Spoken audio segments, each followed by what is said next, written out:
Welcome to Community Connection. I'm Tracy Christensen.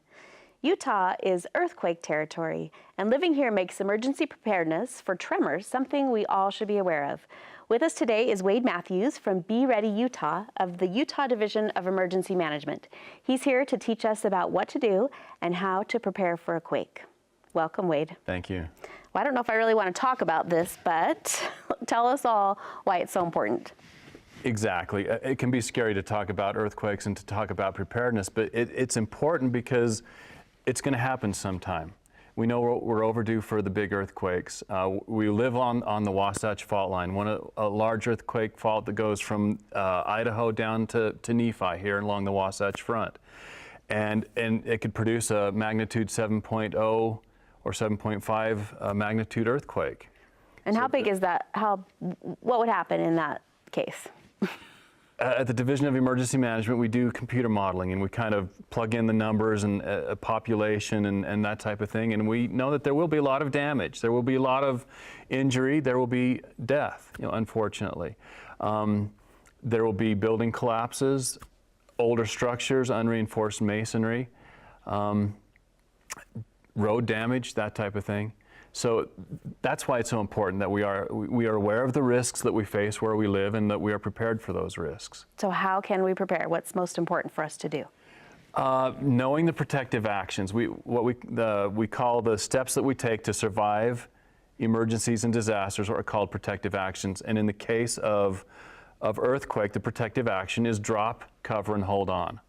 That's a little catchphrase we use to help people remember, because we all panic, we'll freak out when we feel the ground shaking, but hopefully that drop, cover, hold on phrase pops into our minds and we just get underneath something sturdy like a desk, a table, a chair, hold on to the legs until the shaking stops. Okay. That protection will help us survive the quake. The biggest cause of injury and death in an earthquake is from falling objects, ceiling tiles, light fixtures, books, things off of shelves. So getting that cover overhead is the protective action. We call that drop, cover, and hold on. We want everybody to know that, everybody to learn that phrase, teach it to your family members, your loved ones, and practice it. Do some little earthquake drills. Exactly. Find somewhere for everyone to hide under. What's something we should not do? During an earthquake, yeah. Right. Don't run out of a building. Don't run into a building. There are a couple of do nots there. If you're inside, stay inside. If you're outside, stay outside. That's when bricks and glass and porches and facades and those types of things might be falling off. Chimneys might be falling off of homes and buildings and causing that injury and so on. Just stay put. Earthquakes don't last that long.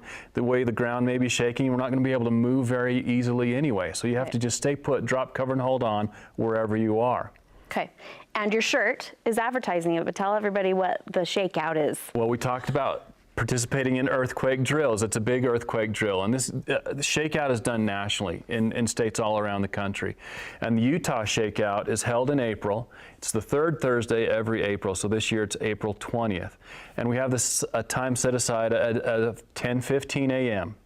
So people can drop, cover, and hold on wherever you are Thursday, April 20th at 10:15 a.m. Just practice that earthquake protective action so that we know how to survive the disaster. If we don't survive the disaster, the rest of our plans don't really matter. Doesn't matter if we have food and water stored, doesn't matter if we have disaster supply kits or communication or anything else if we don't survive the disaster. So that's why we ask people learn and practice, drop, cover, and hold on. So yeah, Utah Shakeout is a great time to do that. Okay, excellent tips, and remind us your website if we want to go for more information. BeReadyUtah.gov has got a lot of information for basic emergency preparedness, the things that I talked about, your communications plan, disaster supply kit, food and water storage. We do need to have those things in place. But first, survive. Survive first. Drop, cover, and hold on. Exactly. And then go to Utah Shakeout, shakeout.org/Utah to register for the Shakeout drill. Thank you very much, Wade.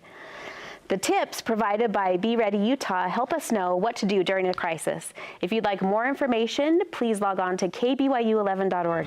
You'll find more information about earthquakes and other organizations providing services to the people of Utah. Thank you so much, and please join us next time on Community Connection.